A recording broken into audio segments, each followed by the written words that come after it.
Dory? It's the middle of the night. You're going somewhere very bad. Whoa! To do something that'll get you killed. Let's go save the world. Today, you will once again be fighting for our freedom.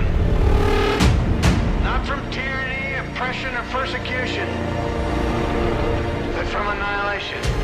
Our world is dying. There is nothing to go back to.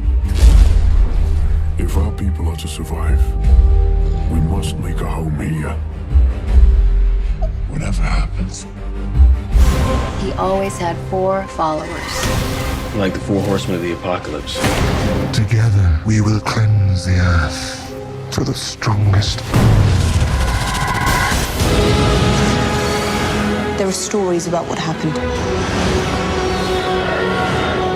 It's true. All of it. Bruce Wayne meets Clark Kent.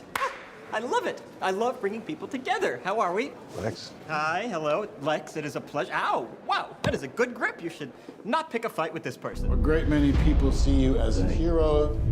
There are some who'd prefer the word vigilante. You've operated with unlimited power and no supervision. That's something. We can fight this. You're right. The cancer's only my liver, lungs, prostate, and brain. It's all things I can live without. What if I told you we can make you better?